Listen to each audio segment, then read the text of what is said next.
Max broke up with me. You can't have a good relationship because you're constantly mourning the old one. Love makes you do crazy, stupid, irrational things. Hi, guys.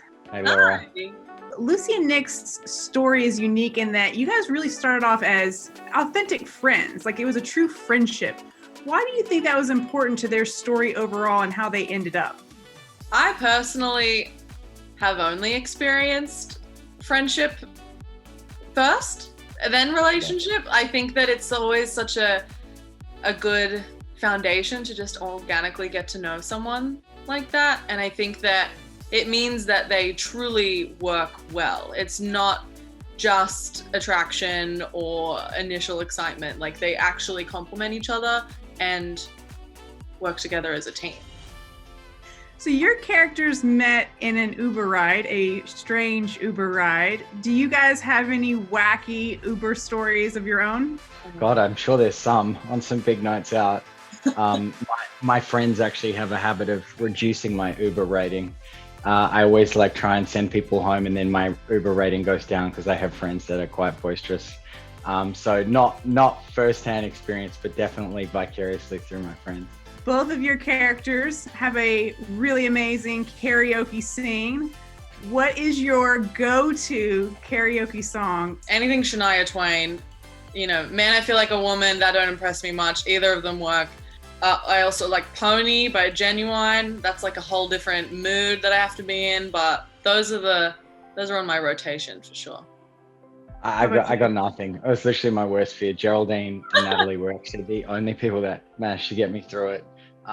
So I don't have any. I don't want to be that guy that doesn't have an answer to the question, but it was all Geraldine was literally holding my hand through that whole process. Well, now you know that you can do it. Now we got to go karaoke. Yeah, I know. I'm unleashed now. I can let my, sort of gospel and song come out. What's the oddest thing that was in the Broken Hearts Gallery? There was a stinky crab cake in Lucy's bedroom that was disgusting, and it truly smelled like crab on set for weeks. A couple of little things like that in there. Yeah, totally. What is your go-to movie theater snack? Oh, peanut butter M&Ms. Hands down, there's nothing that competes. Popcorn. Just some movie popcorn. You can't recreate it anywhere. Like, you can't make movie popcorn at home. You can only get it at the movies. So I'll just get the largest size and just put my whole head in the bucket and eat my way out of there. This map was here this morning? Yep. This is amazing. There are broken people out there like me. People who need to let go and move on. What a great movie. Thanks so much for making it. Oh my God, thank you so much for showing it. I was taken by the fact that as much as this is a story about romance, it's also a story about powerful, close female friendships. So what do Lucy's gal pals, do you think, contribute to her perspective on dating and relationships? That's a great question, and thank you for saying that. I love talking to female journalists, I'm gonna say, because you see that in this film.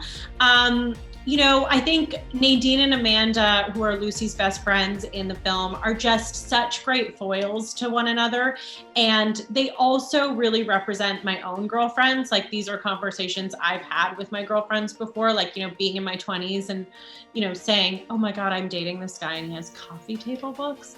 But they really offer these two differing perspectives. Amanda is such a cynic, Nadine is such a romantic, but the thing that they both sort of hold fast and true to is that they think Lucy is really incredible and amazing and will support her through anything. And that was really important to me, to not have female friendships that are, jealous or are trying to tear each other down, because that's not my experience. And so I wanted to show that on screen and really have the girls, even as they display a lot of tough love, we'll be honest, kind of always support our heroine in her journey.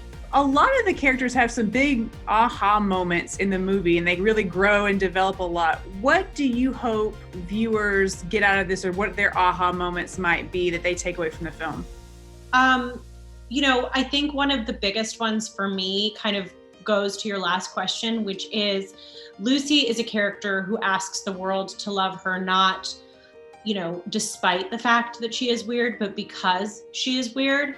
And I think that that's something for me that, in so many movies, we see women, I think, trying to twist themselves into something else for a guy and then ultimately realize like, oh, maybe that's not the way. And Lucy never does that. Lucy holds fast and true to herself. And she has anxieties and she has, you know, sort of her own foibles that she needs to contend with and a past that she needs to deal with. But she is self-confident and she knows who she is and she knows what she wants. And I think the more that we can see women like that on screen, the better. So you created this story as a screenwriter and then directed it and brought it to life on film. So the whole circle of telling this story, what was that process like? Oh my God. It was honestly the most incredible. You know, I think as a writer, you're so often alone in your room with like no pants on. I'm wearing pants right now, but no pants on, trying to sort of get your story told. And directing is this whole other part of the equation. And I really loved it. Like I loved the collaboration. I loved being able to take all these interests that I have in my life. Like I love photography and interior design, and I love fashion. And those are things that have always been hobbies for me. And when you're a director, you use all of those interests and those skills to kind of in service of your story. And that was a really incredible experience for me. And then just the sheer adrenaline of directing a movie, like it is nonstop, 24 hours a day, 7 days a week. And it's unrelenting and it's such tough work, but it's so rewarding. And, you know, I think that women, I will say, are perfectly equipped to do the job and should be doing the job more. I will just briefly say that I had a baby literally 3 days ago, and I'm launching my movie this week, and I'm breastfeeding between these interviews. So we can do it all, and let's see more female directors.